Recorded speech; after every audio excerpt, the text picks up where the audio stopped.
Hello and welcome to Potter Park Zoo's online volunteer orientation, Part 3, In Case of Emergency, What You Need to Know. As a reminder, following this video, you will be asked to take a brief quiz to help you better retain this information.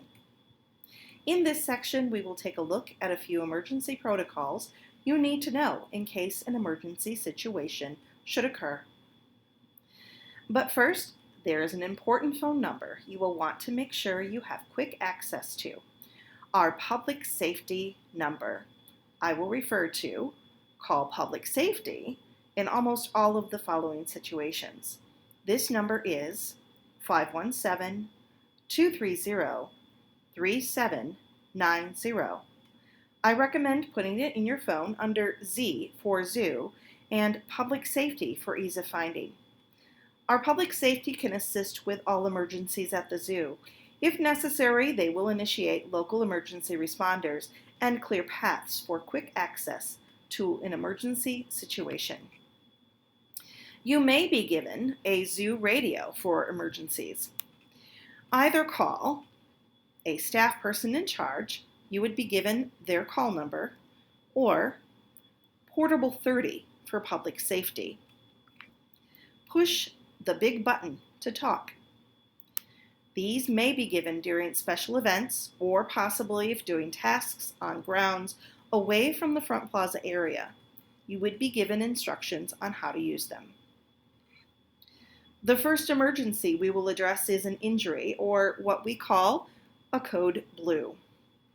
If you encounter someone who is injured, for instance, you saw them fall and they appear to be injured, first, tell them you're a volunteer here at the zoo and ask if they need help. If they say yes, call public safety and tell them there's an injured person or code blue.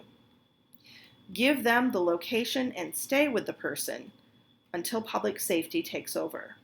Please do not administer first aid yourself as a protection for both you and the other individual. In case of a fire, if you see or a guest tells you they see smoke or fire, immediately call public safety, the number that's now in your phone.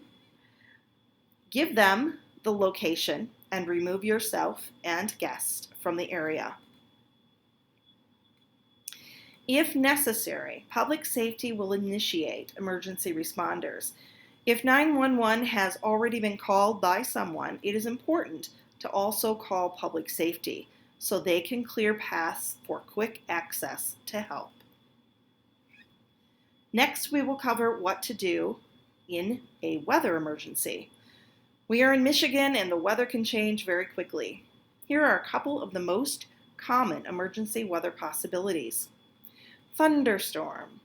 If you are volunteering outside and hear thunder, see lightning, or it starts to pour rain, please pick up any tools or supplies you are using and go into an inside building.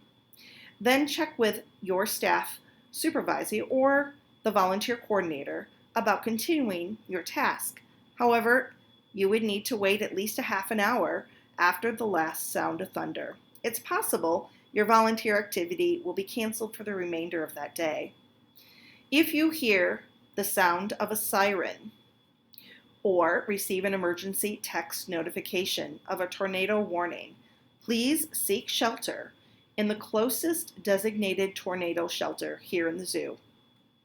We have 4 of them: the atrium of the feline primate building, the atrium of the bird and reptile house, or one of the 2 interior classrooms in the Discovery building. Please encourage any guests to do the same, but do not go into any animal holding areas.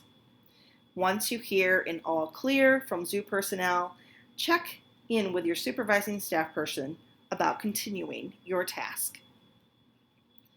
One of the rare emergencies unique to a zoo is an animal escape. An animal escape is called a code green. If you see an animal outside its habitat or exhibit, call public safety. Calmly move yourself into the nearest building and encourage guests to do the same. Once in the building, if a staff person isn't present, stand at the entrance and let people in. The zoo will go into lockdown, which means no one may come or leave. We close all entrance and exit gates and disable all staff vehicle gates. Animal care staff and public safety will look for and find the escaped animal and return it to its zoo home.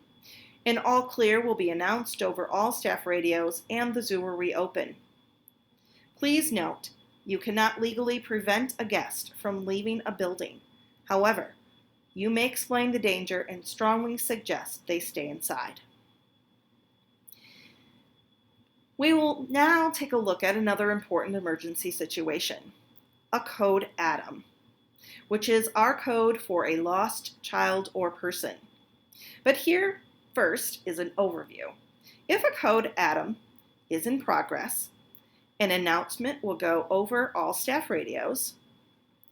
The zoo will go on lockdown. All staff will begin sweeping the zoo.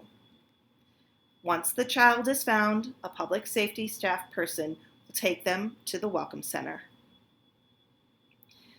Now let's take a closer look at a code ATOM, or lost child or person.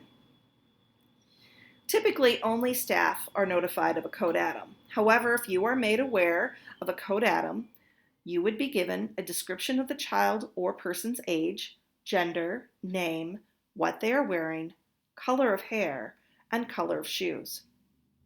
You would then check your surroundings for the lost child or person. If you don't see someone matching that description, continue with your task.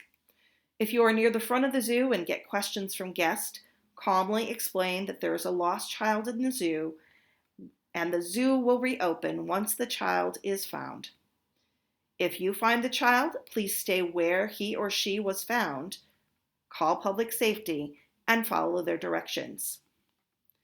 If a parent or guardian reports a lost child or person to you, ask them for a description of the person. Look in your immediate area. If you don't see anyone fitting the description, call public safety. Follow their directions. Do not leave the parent or guardian until public safety relieves you. The last emergency situation we will cover is in the case of a lost parent, which is when a child or person has been separated from their parent or guardian. If you find a child who has been separated from their parent or guardian, identify yourself by saying, "My name is so-and-so, and I'm a volunteer here. Can I help you?" It's important to be friendly and comforting. However, please do not pick up or touch the child. Ask the child who they were with, when they last saw their parent or guardian, and what they were wearing. If the parent or guardian is not in your immediate area, call public safety and follow their directions. Remain with the child until public safety comes and takes over the situation. Then call the volunteer coordinator or the supervising staff person and inform them of the situation. You can then continue with your volunteer task. This completes the third section of our volunteer orientation, and it's time for a short quiz. You may repeat the quiz as many times as needed. Once you've taken and passed this quiz, you may continue with the next section, signing up to volunteer and volunteer resources.